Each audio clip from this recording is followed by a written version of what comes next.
Good morning students. आज मैं आप लोगों को न्यूक्लियर फिजिक्स के यूनिट फर्स्ट का topic electric quadrupole moment of nucleus,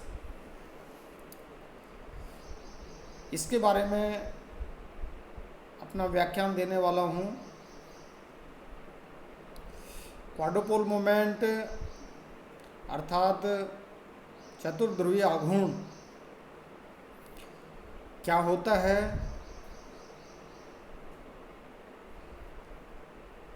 तो मैं इसको शुरू करूं उससे पहले न्यूक्लियस की जो पिछले व्याख्यान के अंदर प्रॉपर्टी जो उनकी स्टडी की थी उनके बारे में एक बार पुनः स्मरण करवाना चाहूँगा।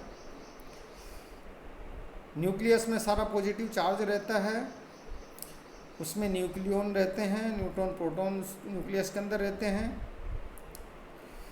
और न्यूट्रॉन प्रोटॉन का अपना इंट्रिंसिक स्पिन होता है, साथ में ऑर्बिटल मोशन भी होती है, जिसके कारण से न्यूक्लियस का एंगुलर मोमेंटम हुआ करता है। इसी तरह से जब चार्ज मूव करता है तो ऐसी स्थिति के अंदर मैग्नेटिक फील्ड भी उसके अंदर बनता है, जिसके कारण से मैग्नेटिक मोमेंट भी न्यूक्लियस का हुआ करता है। तो इसी तरह से न्यूक्लियस के अंदर जो चार्ज विद्यमान है उस चार्ज का किस तरह से डिस्ट्रीब्यूशन है, इक्वली डिस्ट्रीब्यूटेड है या फिर कोई अलग तरह से डिस्ट्रीब्यूशन उसका होता है, तो उसको समझने के लिए क्वाड्रुपोल मोमेंट की ज़रूरत होती है।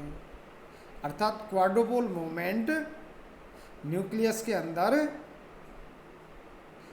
चार्ज डिस्ट्रीब्यूशन की जो व्यवस्था है उसको बतलाता है।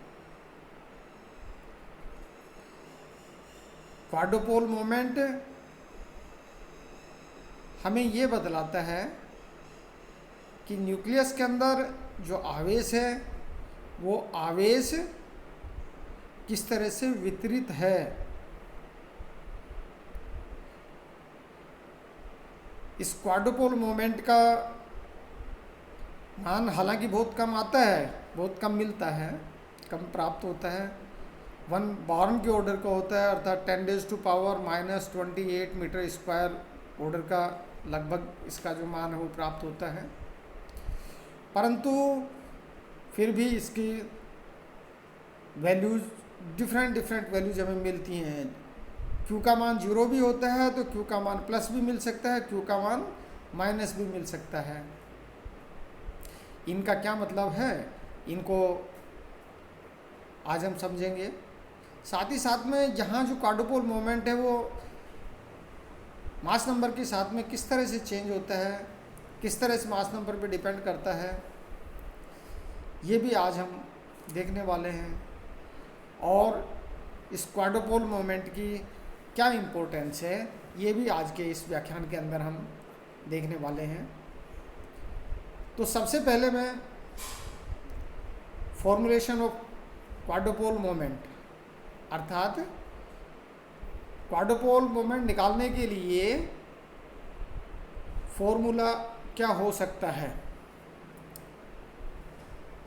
तो इस फॉर्मूले को निकालने के लिए न्यूक्लियस को एक गोलाकार सममित मानते हुए और उसके अंदर चार्ज का सममित डिस्ट्रीब्यूशन माना गया है, मान लेते हैं। जैसा मैंने इस फिगर के अंदर नीचे शो कर रखा है, फिगर के अंदर यहाँ ये शो किया हुआ है।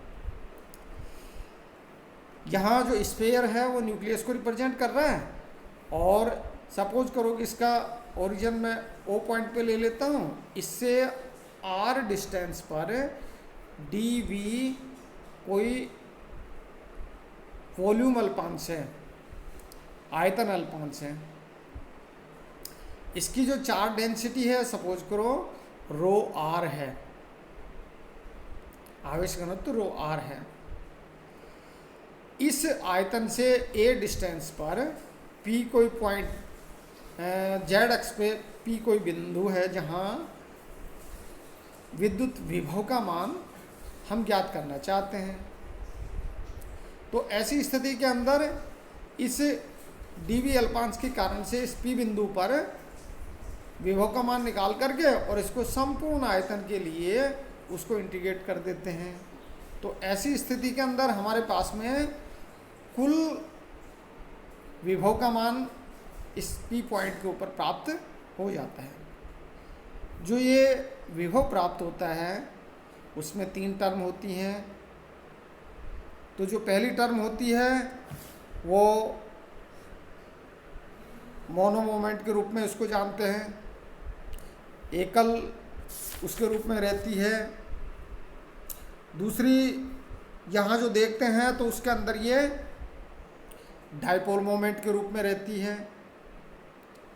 और तीसरा जो टर्म होती है वो जब देखते हैं तो उसके अंदर ये क्वाड्रोपोल मोमेंट के रूप में ये टर्म हमें मिलती है, जिसको मैंने इस P2 के द्वारा रिप्रेजेंट कर दिया गया है।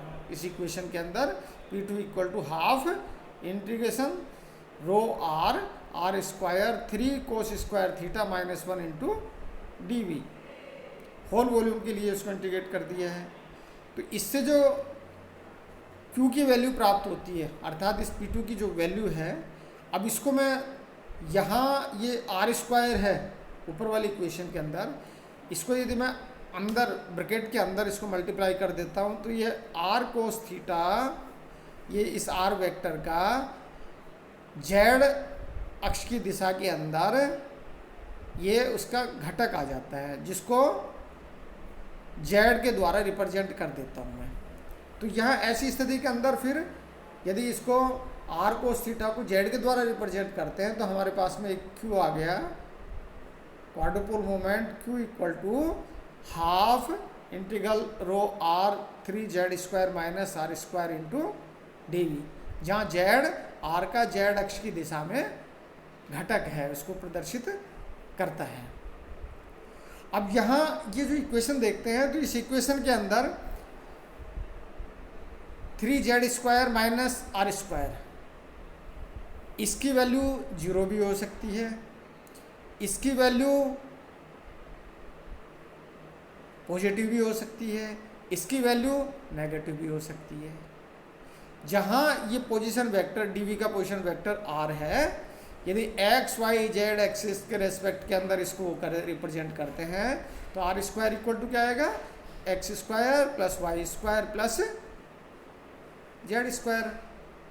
अर्थात जो जेड का मान है वो एक्स और वाई के ऊपर किस तरह से निर्भर करता है, एक्स और वाई के रेस्पेक्ट में जेड का जो मान है वो कम है ज़्यादा है, ऐसी स्थिति के अंदर क्या आ जाएगा, ये इसका मान पॉजिटिव और नेगेटिव हो जाता है।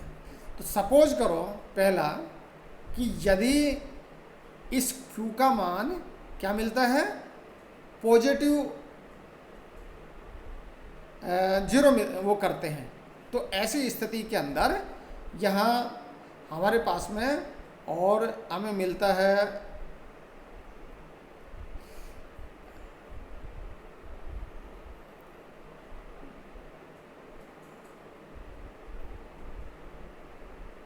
फर्स्ट, यदि चतुर्ध्रुव आघूर्ण quadrupole moment Q equal to 0, तो ऐसी स्थिति के अंदर क्या होगा, 3 Z square equal to R square, जैसे मैंने यहाँ पे इसके अंदर नोट किया है, ये फर्स्ट इक्वेशन इसके अंदर मिल रही है। तो ऐसी स्थिति के अंदर क्या होगा कि ऐसी स्थिति के अंदर 3 Z square equal to X square plus Y square plus Z square. यदि Z equal to X equal to Y हो इस स्थिति में, तो ऐसी स्थिति के अंदर क्या होगा, यहाँ इसका जो मान है वो कितना मिल जाता है, 0 हो जाता है, Q का मान 0 हो जाता है। अब 0 हो गया तो इसका मतलब एक्स वाई जेड सभी दिशाओं के अंदर और आवेश समान रूप से वितरित है। इस स्थिति में सभी दिशाओं में नाभिक में आवेश वितरण सम्मित होता है। इसलिए यहाँ फिगर के अंदर जो ये इसका डिस्ट्रीब्यूशन है वो क्या मिलता है, स्फेरिकल मिलता है।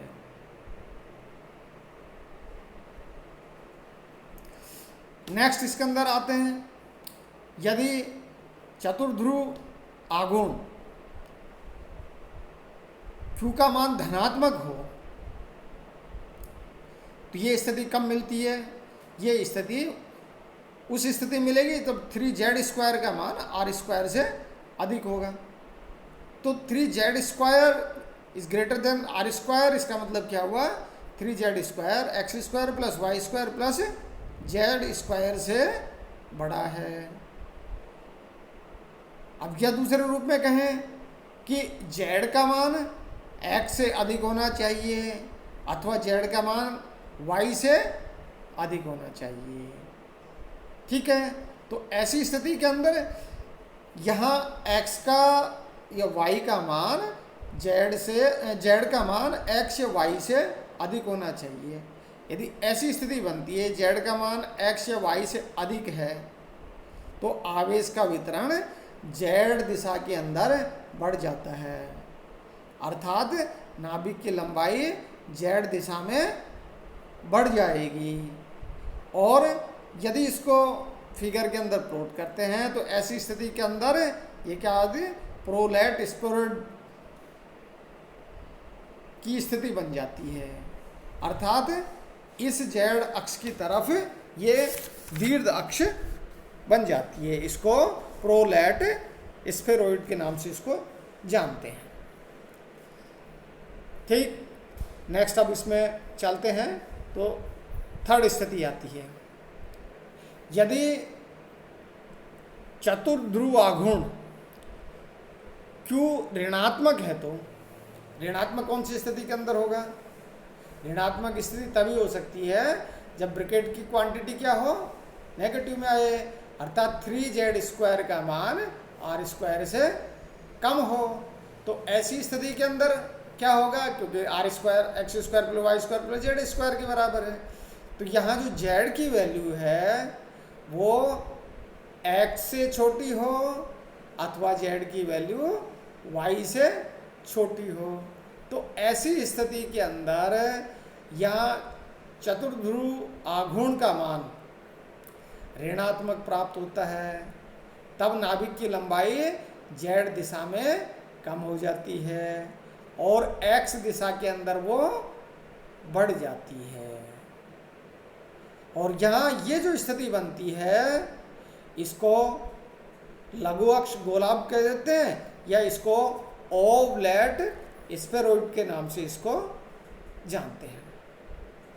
जब z अक्ष के अंदर नाभिक की लंबाई बढ़ती है तो उसको दीर्घाक्ष गोलाभ कह देते हैं, उसको प्रोलेट स्फेरॉइड कह देते हैं। और जब x के अंदर जब इसका मान नेगेटिव हो जाता है, q का मान नेगेटिव होता है, तो आवेश का वितरण x दिशा में बढ़ जाता है, z दिशा के अंदर कम हो जाता है, तो इसको ओवलेट स्फेरॉइड के नाम से इसको जानते हैं, अर्थात लघु अक्ष गोलाभ के नाम से इसको जानते हैं।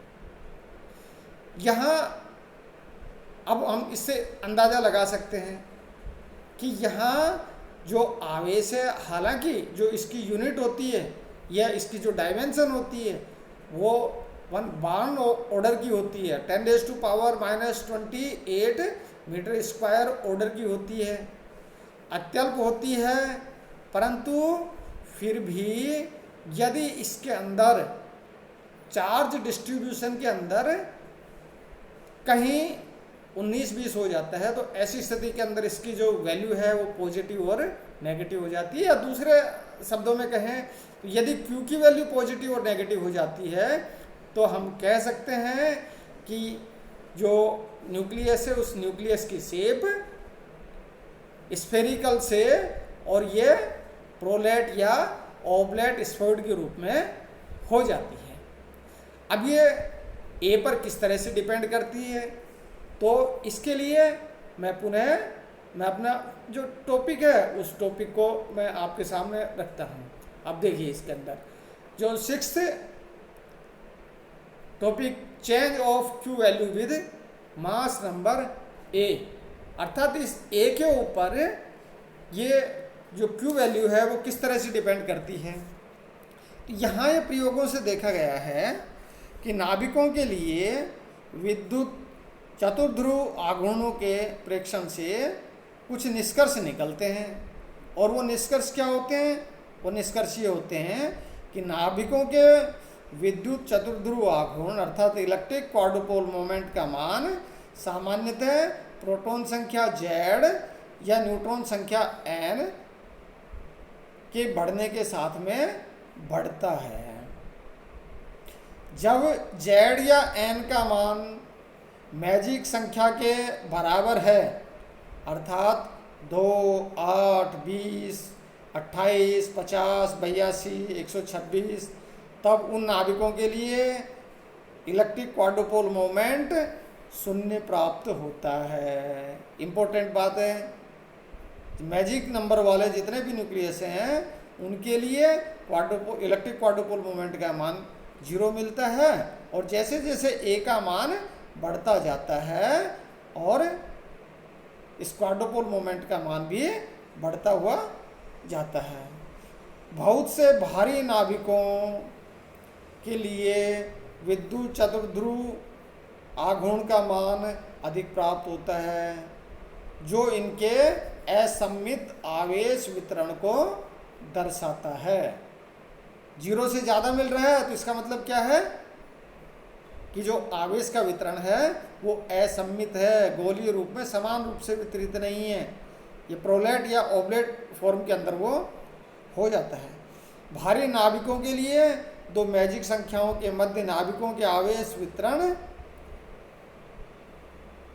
गोलीय से लघु अक्षीय हो जाते हैं, दीर्घअक्षीय हो जाते हैं, अधि दीर्घाक्ष हो जाते हैं, फिर गोलीय भी इसके अंदर हो जाते हैं।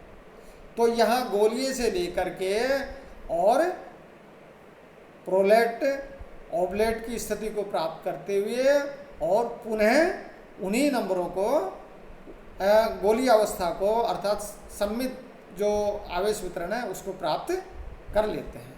तो ये मैजिक संख्याओं के बीच की स्थिति बनती है। अब मैं इम्पोर्टेंस ऑफ क्यू वैल्यू, इसके ऊपर आप लोगों का ध्यान आकर्षित करना चाहूँगा। जहाँ क्वाड्रुपोल मोमेंट है, इलेक्ट्रिक क्वाड्रुपोल मोमेंट है, ये एंगुलर मोमेंटम उस पर भी डिपेंड करता है। और उस पर किस तरह से डिपेंड करता है वो अभी मैं इसके अंदर बताने वाला हूँ।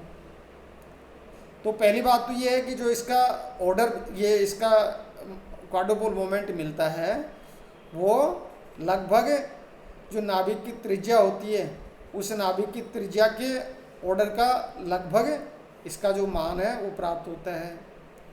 तो ऐसे आघूर्ण तभी उत्पन्न होते हैं जब एक या अधिक प्रोटॉन नाभिक की त्रिज्या की कोटि की दूरी पर गोलीय रूप से असममित स्थित हों, अर्थात वो गोलीय अवस्था से थोड़ा सा डिस्टर्ब हो जाते हैं, तो ये स्थिति आ जाती है।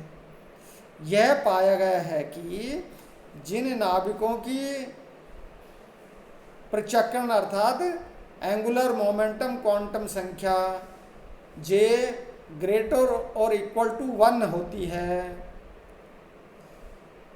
तो उनके आवेश वितरण पूरी तरह गोलीय सममित वाले नहीं होते हैं। इम्पोर्टेंट बात है कि जब J का मान 1 से बड़ा या उसके बराबर होता है तो आवेश वितरण गोलीय नहीं होता है। ऐसे नाभिकों में 2 दीर्घाक्ष या लघु अक्ष हो सकते हैं। दीर्घ तथा लघु अक्षों का अंतर 20% से अधिक नहीं होता है।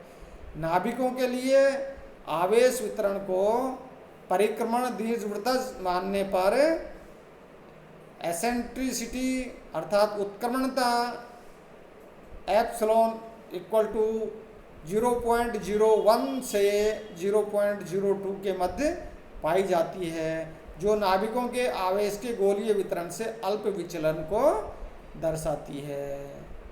धनात्मक एप्सिलॉन वाला नाभिक ओवलेट अर्थात दीर्घाक्ष तथा ऋणात्मक एप्सिलॉन वाला नाभिक लघुअक्ष अर्थात ओवलेट स्फेरॉइड की फॉर्म के अंदर हो जाता है। तो इस तरह से जो क्वाड्रुपोल मोमेंट है, ये क्वाड्रुपोल मोमेंट हमें बतलाता है कि जो न्यूक्लियस के अंदर आवेश का वितरण किस प्रकार है, गोलीय सममित है अथवा असममित अवस्था के अंदर है।